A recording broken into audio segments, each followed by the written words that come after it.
Good afternoon, y'all. I just want to put a little precursor to the beginning of this video.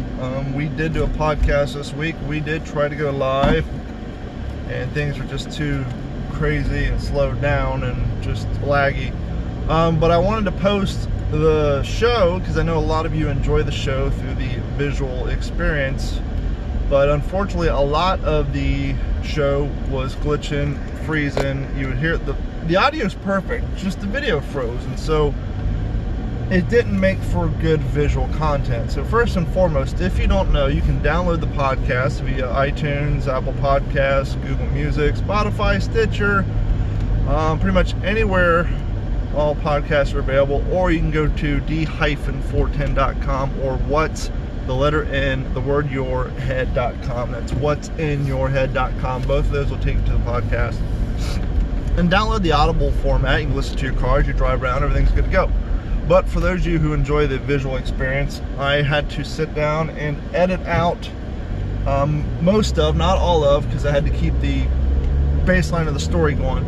Edit out a majority of the frozen video footage. And so, without any further ado, thank you guys for your continued support. I hope all things are well. I just lied. Here's more ado. So after this ado, there'll be no more further ado, but first some ado. I hope everything's going well with you guys. I hope you're staying healthy, and I hope you guys are still employed and getting to work. And without any more further ado, on with the show. Digitized live from the ACT Computer Studios in Cape Coral, Florida, it's the What's in Your Head podcast with your hosts Gordon and Don Abernathy. What's going on, OG5? We're taking things back a little bit to the old school, and when I say that is, you know, times have changed. We're recording this live, but we're not broadcasting it live because everybody on the goddamn planet is streaming this Saturday. And the stream is lagging so bad that it would be not enjoyable for you guys, the viewers. And we know so many of you guys actually watch this podcast opposed to downloading the download of it, that we want to make sure you guys get your format as well. And so we're kind of going old school in the fact that we're not doing this live. We are recording the audio and video. But joining us from Las Vegas, as always, is our news anchor man and my brother, Gordon Abernathy. Gordon, how are you doing tonight? I'm good. So I was thinking maybe everybody is just busy showing the inside of their homes to the world. Yeah, basically. Now, Larry is with us too. Larry Venturino, comedian extraordinaire, world traveler. Well, probably not world traveler yet, but nationwide traveler, and we'll get into that real quick. I'm going to admit I did something that I'm very disappointed in this last year. What? Actually, it was Misfits was out here in Vegas at the MGM Grand. I had scored some free tickets to go. Yeah. Great spot, but man, I tell you what, by the time they came on after watching the opening acts, I was horrified. I was like, oh my God, I just can't relate anymore. And it was an awful feeling of getting older and everything else. And I'm starting to think, I got work tomorrow too. Well, this sucks. So I kind of bailed a little halfway through the Misfits set. Sound wasn't that great in there anyway, but I did get to see them. I was just very disappointed with myself. You know, it's like, oh man, a 20-year-old me would be pissed right now. Yeah, Gordon actually saw the Dead Milkmen in live on their, what was it, Metaphysical Graffiti tour? Yeah, that was actually my very first concert. Oh, Dead Milkmen, cool. Yeah, so huge Dead Milkmen fan. Yeah, I love them. I saw them a couple years ago in Miami, but that was the first time I saw them was more recently. Yeah, I've always loved them. Did you ever do the research on why they broke up? No. Originally. The bass player. Yeah. He got some sort of disease where basically he couldn't use his hands very well anymore. He basically lost all dexterity of his hands. Oh, and weird. I think he may.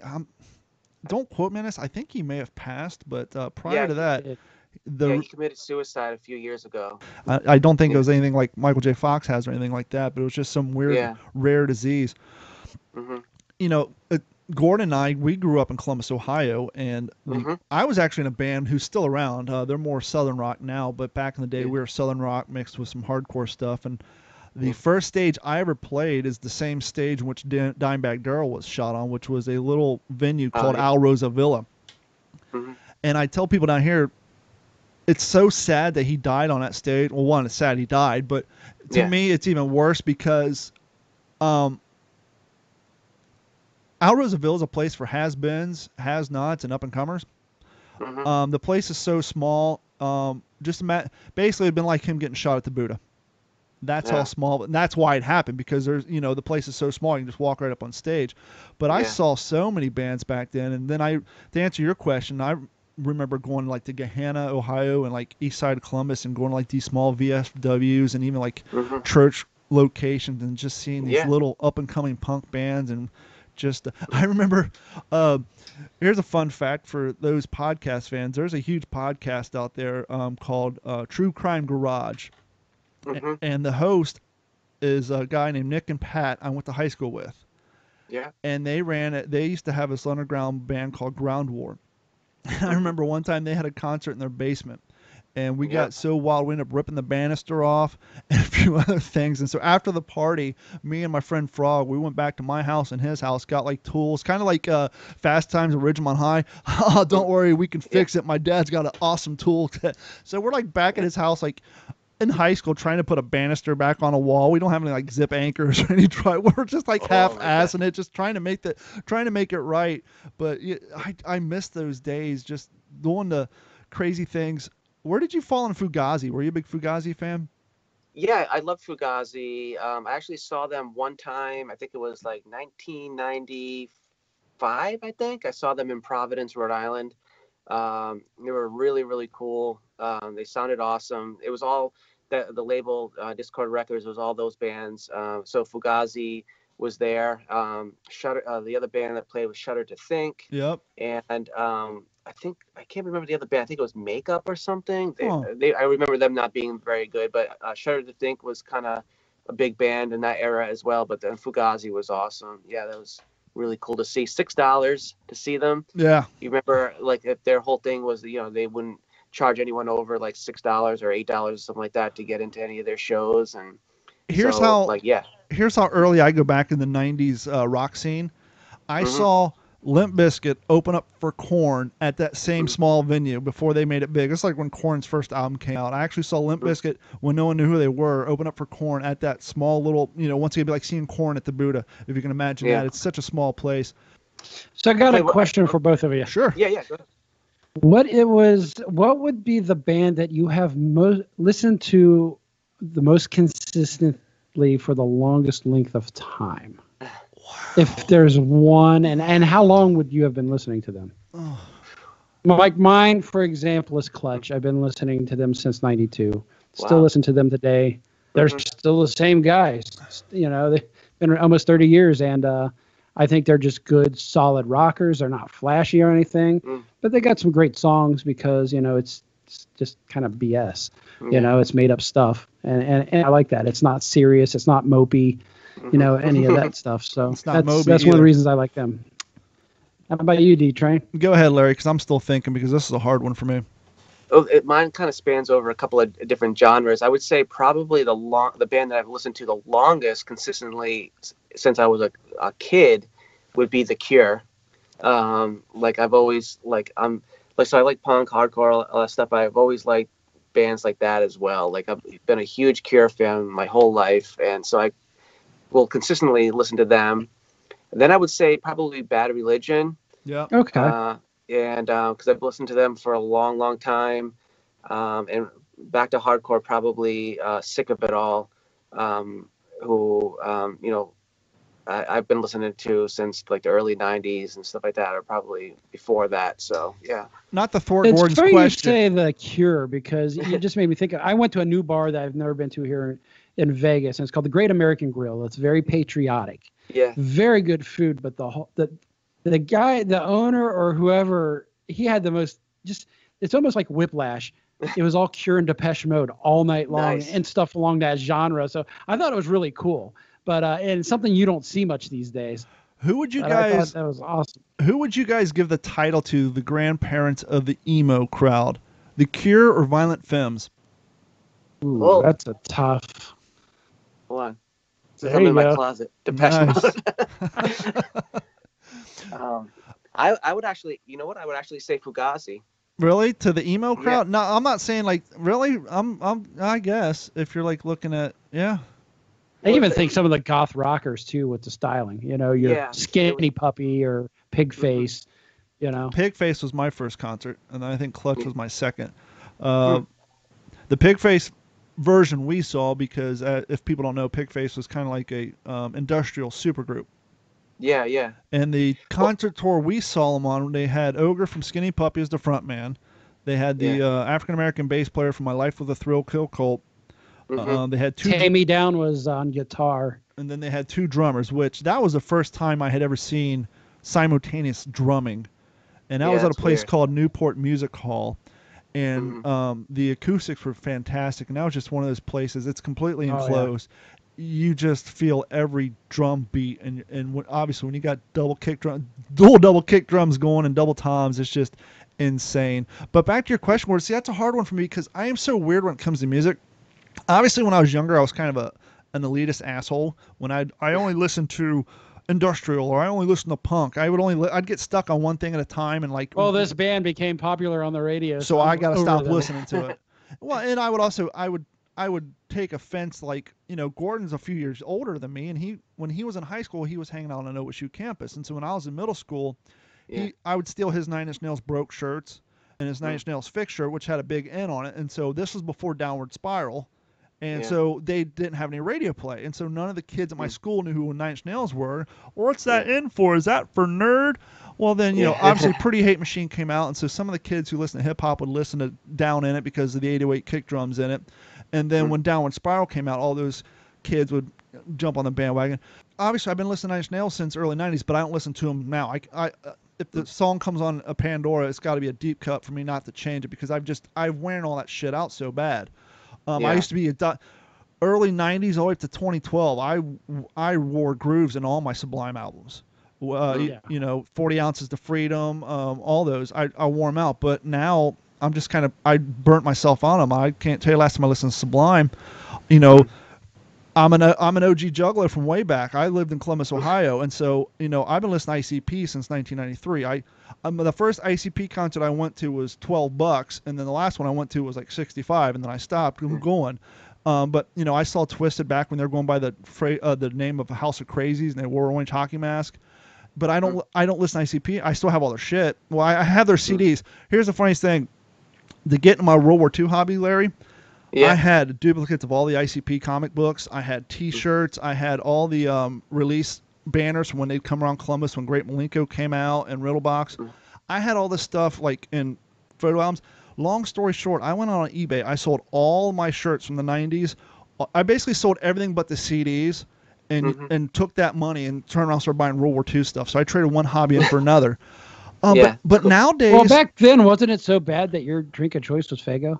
Yeah, well, not only as then, but keep in mind, as soon as I graduated high school, I moved out. So I was dirt rock poor, living in the west side of Columbus on the hilltop, and I didn't have any money. And so, you know, that 25-cent 2-liter Faygo, yes, it was an ICP thing, but it was also a necessity thing. So, but I've definitely worn a lot of that. But, you know, it's so weird my music taste changed. I can't say who I've been listening to the longest, because now I'm listening to Waylon Jennings and, you know, Willie Nelson, but I never listened to them back then. My mom did, but I didn't. I never owned their CDs. I'm listening to Jelly Roll. I'm listening to, you know, a bunch of underground hip-hop. You know, so there's really not one particular group that I've listened to consistently. I'll go back and hear it, but when you say listen to consistently, to me that means when you get in your car, you either put in a CD or you turn on that Pandora channel. And no, it's more of you will still listen to their songs even once, twice a month, you know, just a couple of their songs. It's like Clutches in my gym mix, so they pop up every once in a while. And you know, it's on again, off again, but I still buy. I'd have bought all their albums. Well, you know, I still buy CDs. I'll go to Zia Records. Thank God there's one real legitimate record store in Vegas. That makes me think of the old campus stores, but yeah, that's kind of what I mean. It's just, you know, some of you still interested in, you're still kind of following. You're not jamming it every day. That's just insane. Okay, well, I'm going through my Pandora. I would say Danzig too. Like I would say Danzig. I've been listening to them since middle school, and like when their first album came out, like I've been listening to them consistently, like probably every month since 7th grade, 8th grade. Okay, I'm going through my Pandora stations. And if we're just going by people I listen to, DMX Radio, that's what I listen to when I work out. But I don't know if you were here, Larry, when I was talking about how it's ironic. The white 41-year-old Don is not allowed to listen to the same hip-hop that the 18-year-old Don was. Oh, okay. Because the first word of the first chorus of the first line of Rough Rider Anthem by DMX is the N-word. Yeah. Back then, you could ride around with your windows down, listen and rap along to it. Now, when I'm at the gym, I got to make sure I'm not rapping out loud because I can get kicked out. But I got DMX on here. Going on far end of the spectrum, the cracker side of me, I got House of Pain on my music list in here. Yeah. Rehab. Okay. So Rehab is probably got to go either House of Pain, Outkast, DMX, or Rehab. Those are only talk about your complete opposite of straight edge. Yeah, exactly. But yeah, those are the ones that are on here.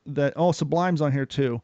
But yeah, I mean that just goes to show how far I've gone from the Juggalo realm. I only have ICP or Twisted on my playlist. Every once in a while they'll pop up on the Machine Gun Kelly playlist, and I still know every word, every song. But yeah, so I'm just gonna have to say for the sake of this conversation, either DMX or Outkast.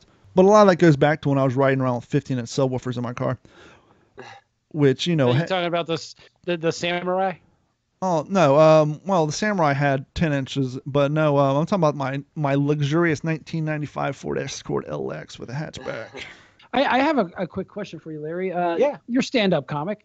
Yeah. How are you handling this COVID? I was actually just getting ready to ask. Take the wind out of your sails. I was getting ready to ask him that same question: is how is everybody in the comedy community doing? I know a lot of them are doing like virtual stand-up acts and all that. Yeah. I was telling Don earlier before we kind of came on live and stuff that I've done a couple of little like Zoom shows, shows on Zoom and like kind of open mic things, working on new material. Yeah, it's been weird because you're used to getting on stage every week and doing stuff, and then now we're on almost a month of not being on stage anywhere. So I've kind of taken this time to write as much as possible. Either fix up some old stuff or writing a lot of new stuff, which has been good. If you follow me on social media, like I get kind of obnoxious because I've been consistently doing putting out content like different videos, whether they're funny or not. That's up to people who are watching them. It's all subjective, right? Yeah, but I've tried to do like other types of like formats to like get out content, which are all based on my stand-up comedy, but sometimes they're in a different way. So I've been just sticking to those and still doing those videos, but then I'm writing a lot, and then we've been doing like these private shows or like what was it, 2 weeks ago? I think I did a Facebook Live event from my bathtub. I was fully clothed, don't worry, but like I kind of set up in my bathroom.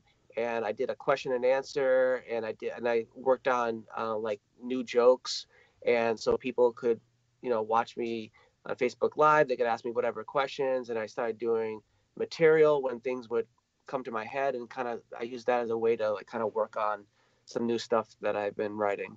You just said something that triggered me. Yeah. So as we know, Tiger King's all big and stuff. I watched the last episode today, and the only question I had is, why the fuck was he interviewing his bathtub? that one guy. I'm like, was he just like, you want to interview me? You're going to have to do it in my bathtub. I ain't stopping. Yeah. I was like, what? Who thought this up? This is horrible. Well, you got to understand, this is a guy who went to prison. He hypothetically was a hitman for hire, was homeless for a good part of his life, and now he's got himself a luxurious garden tub in his double-wide trailer. Why wouldn't you show that off? But it wasn't Joe. It was one of his flunkies. No, I thought that was the guy the hitman. I thought he was the one sitting in the empty garden tub. Oh, you're absolutely correct. Yes. Yeah, so he was showing off the fact that now he's no longer in jail, no longer living in a crappy. He's got his own digs, man. Yeah. Or maybe that's the only place that he could do an interview where the old lady wasn't screaming at him. I heard. But he was literally in his bathtub with, no shirt on or presumably no clothes. I was like, okay, this is just weird. Yeah. But the whole community just seems a little as cracker could be. I don't know what else to say. Yeah. I would love to be a fly on the wall at Carol's house right now. Because I'm sure there's plenty of flies. I'm sure there's plenty of flies there. When that show was being done and her and her husband were talking, she probably thought out of all the people in that documentary, she would come out smelling like roses and everybody would take her side. But there are no roses. Well, exactly. Everybody in that show's a complete pile of shit. But she's getting, as the quote-unquote victim. All the memes, all the YouTube video jokes, everybody's pro Joe Exotic, everybody's anti-Carol Baskin, and I'm sure she's just kind of having shock. Sadly, I was wanting to see what her Facebook numbers would do, but I know they probably increased instead of dropping because that's the way we are. It's kind of like that old saying, she's queen shit on Turd Island, right? Yeah, but I think a lot more. I think people probably like the page to get notifications to see what kind of post she puts out, which is sad. I was really hoping her numbers would drop. But I was talking to Gordon yesterday when they were talking to Joe's not his publicist, his campaign manager. Yeah. No, it wasn't a campaign manager. It was like one of the employees, the one who worked at the front counter, one of the females or something. They said that, who's the guy from Vegas? They all have like similar fucking names. Jeff Lowe. Yeah, Jeff Joe. Lowe. So somebody actually quoted, and this was like the episode after Homeboy shot himself in the head underneath the security camera. And they're like, everything was going fine around here until Jeff Lowe showed up. It's like, somebody shot themselves on your property. Someone else's arm was bit off on your property. That was cool. Everything was fine. But when Jeff showed around, that's when things went to shit. You got a weird level of perception of what's good, bad, and shit. Yeah. Oh. In their world, that was not normal. Well, I mean, you got people who were, and it's so funny because you have these fools eating off the Walmart truck. You got Carol, she doesn't pay any of her employees. They're all brainwashers. And then you got the other guy who's basically running a sex harem cult. It's like every one of them are off their goddamn rockers. The only one remotely sane is the guy who was running the backhoe for Jeff, who's his business partner, who was running the monkeys, and he finally got the hell out of there. It's like it's a bunch of carnies who retired and was like, what the fuck are we going to do with ourselves? Run an exotic zoo? Yeah. You know. And before that came out, I remember driving through Tampa and seeing the sign for Big Cat Rescue and all that, but I don't know if I would pay it a visit now. Yeah. It's just so that show has taken everything by storm, but you know, if you have you ever see the wonderful the world's falling apart, we might as well watch something really fucked up that wrote itself for the most part. Did you ever see Wonderful Whites of West Virginia, Larry? No, never even heard of that. What is that? That is a documentary that Johnny Knoxville put together about 10 years ago. Oh, Hillbillies on Parade. Basically, there is when I say famous in the community, clod dancers. There's this famous clod dancer from the 30s and the 40s down in West Virginia. And his whole family is basically charlatans and drug addicts. And they have a lawyer from that area basically said, you know, anytime a new white was born, once they got a social security number, the grandparents already had them getting welfare and on the dole. And so it's the same personality type that's on the new show, right? Yeah. They just couldn't afford the exotic animals. So, but I think that one's actually on Amazon Prime. Look into that one. But Gordon, you just reminded me something. Two things. One, talk about your TikTok. One of your videos like blew up, didn't it, Larry? I haven't touched TikTok. No, I was talking Larry. What this is all about. Yeah, it's weird. I get made fun of all the time for using that. But again, I'm trying to branch out to different formats and just trying to get my comedy out to whoever will listen. And that's cast a wide net, right? Yeah. Wide as you could get it. Gotcha. And it's just different. I can do different things on there.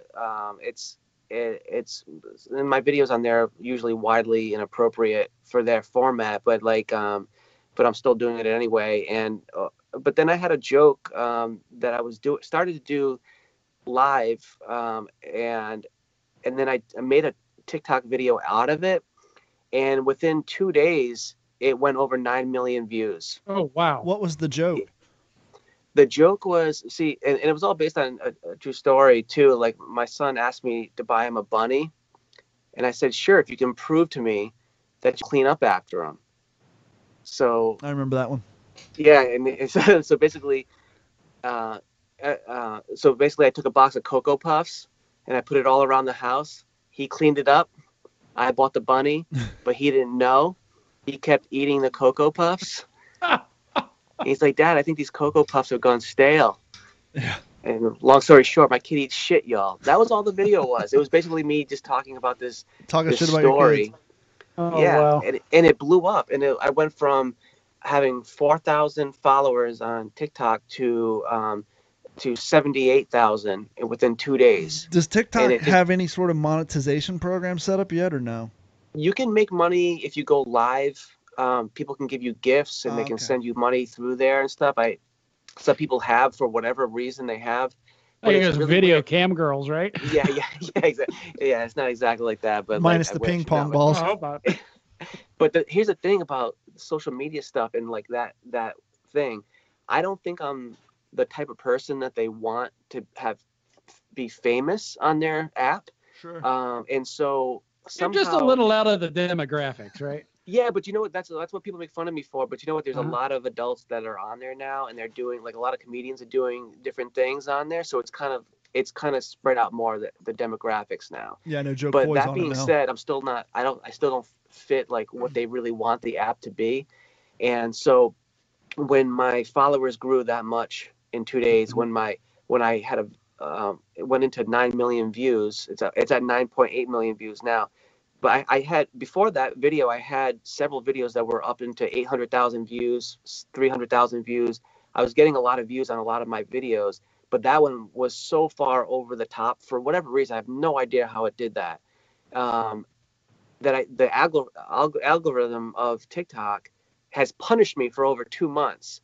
Now my videos are not getting out to the mainstream people that are watching TikTok. Like, they have a main page. It's called a For You page. Yeah. Like, and so trending. For 2 months, my stuff is not getting on there until almost again recently, for a very small time. So my viewership of my videos has been squashed since that video came out. Because you're taking the light off the most popular 15-year-olds. They're trying to stay hip and cool with attracting young kids. They don't want old dad on there. Yeah. Now, if that rolls over to YouTube, like, do you have it linked to YouTube at all, or you can't? Or how does that work? I put the same video on YouTube. Oh shoot, my battery's.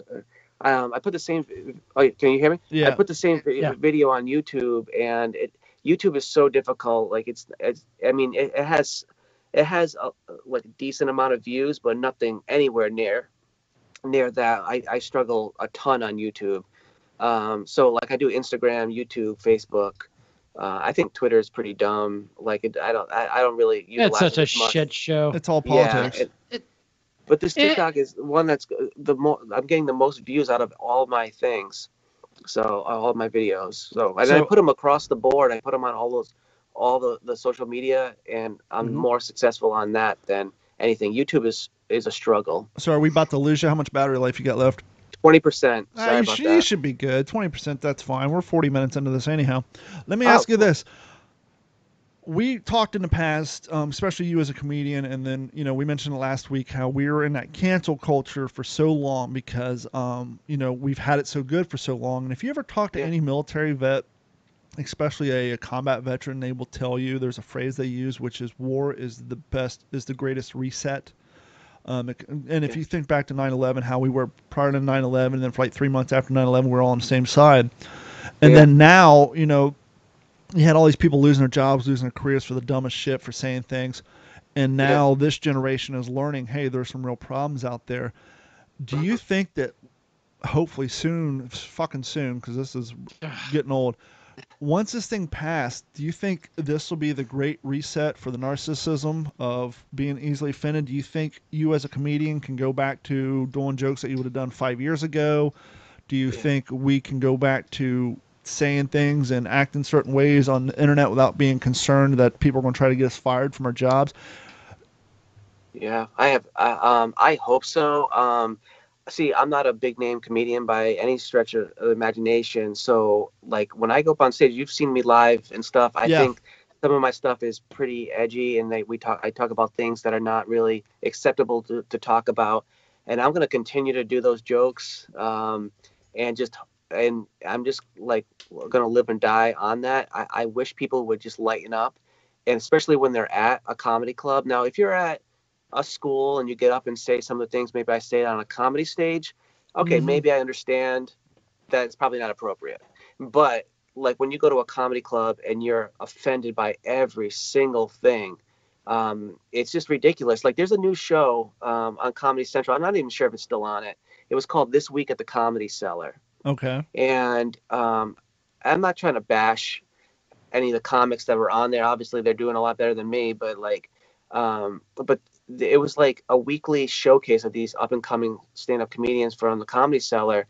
And whenever they would touch upon something about maybe gay people or a different race than them or something like that, they would start the joke by apologizing, it seemed. Ugh. And it was like, dude, like, just say the joke. If you're getting out, like, you're not doing it out of hate, or anything like that. If anything, some of my jokes, if they're on touchy subjects, is to point out the stupidity or the ignorance that's out there. Sure. But by no means is based on any hate. And people just need to lighten up and just enjoy themselves. Everyone's so uptight, and it's even gone into comedians. Like I say this sometimes online, and crack jokes about things, because sometimes it's like comedians will be telling you, don't do that joke, or don't do this joke, or I can't believe you do a joke about that. Don't tell me what joke to do or not to do. It's just unbelievable because like, for instance, I used to do a couple of jokes and it would mention suicide, which I don't want people to commit suicide. I want people to, find help and do whatever. It touched upon suicide. I didn't make fun of suicide, nothing. And I was told by another comic, why did you do a joke about suicide? Blah, blah, blah. Because that comic had been affected in their personal life by suicide. Okay. How do you know that I wasn't? Yeah. You know what I mean? Well, and the same line of thinking, how can you say anything? Because you're going to trigger somebody, right? Yeah. Somebody's going to be offended. Well, and that's one thing all comedians can tell you is when you're up in front of an audience, you can always tell when a joke hits a little too close from home, because there's the one guy who was laughing at every joke prior to that one, and then when that one landed, all of a sudden his face is red, he's uncomfortable, he's kind of getting looks from his wife or vice versa. Yeah. And everybody's like that. Everybody finds everything funny until something hits a little too close from home and the mirror's turned on them, and then that's when they get pissed, and that's when and can you imagine what Bill Hicks and Richard Pryor and George Carlin are thinking right now? Yeah, what would be happening to them? Were they going to make a public apology every other weekend? Well, Bill Hicks, for example, was somebody who went to jail for your ability to open. That he was the NWA of his time, and NWA, right. The hip hop artist too, who went to jail for saying certain things. Now the music industry is, you can't say that. You got people who literally paved the way for the new version of them to say what they want, to rap about what they want, to sing about what they want. And now everybody's just like, well, you can't do that. You got to apologize. And it's just like, fuck you. Yeah. So now you're saying that a lot of people have to put a disclaimer out, kind of like, a couple of rednecks getting ready to tell a racist joke. Or at least they feel they do. They look around, right? Yeah. That's I started doing a bit. I was doing, for a little bit, I was doing this thing where every time I said a joke about a race or a religion or this or that, I said, oh, don't worry, I can say that my best friend is that. Yeah. So every joke that I did it, my best friend was that.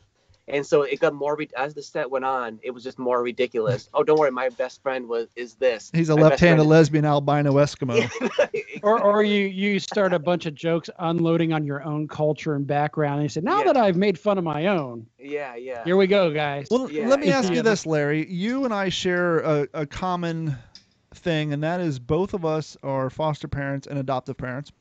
Yeah. And both of us adopted children outside of our own race.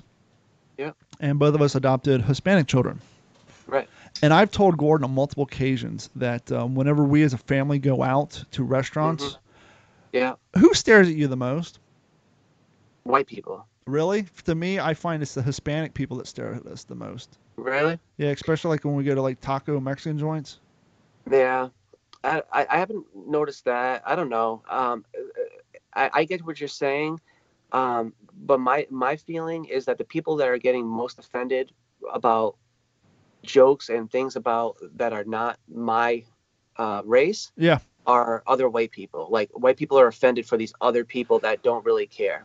Exactly, because white guilt's too strong in them. They have so much overbearing white guilt that they feel like they need to apologize for everybody else. And it's like, and Gordon, that's kind of phony outrage, right? Yeah. 100%. Yeah, exactly. Well, I haven't noticed what you've noticed about that. Honestly, I honestly, it might be. I mean, I haven't really felt.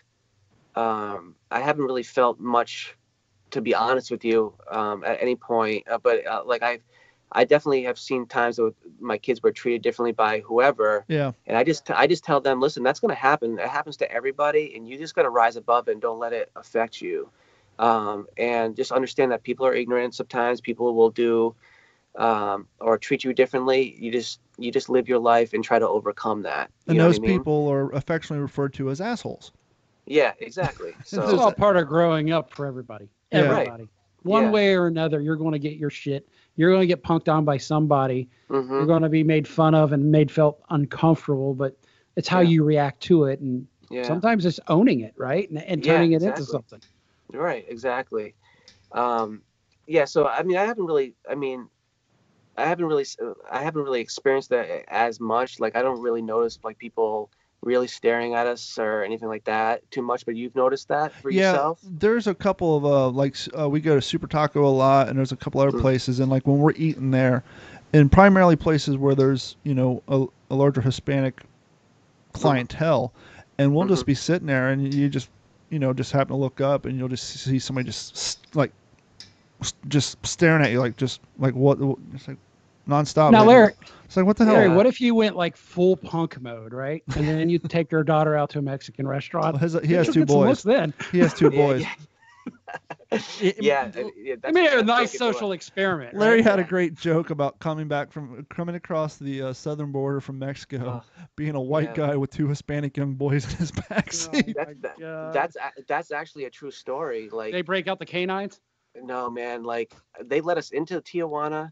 But on the way back, after we waited 4 hours to get back in the United States, I didn't have passports. I don't know what I was thinking, and the customs agent was just like, basically, what are you doing here? And it's like, and so I didn't obviously tell the whole joke, but like, basically, I'm freaking out because I was like, I don't have a passport, and then I have two Mexican kids in my back seat, two young boys, trying to get back in the United States. And like, this doesn't look good. The coyote for these kids. Yeah, he's like a sex trafficker.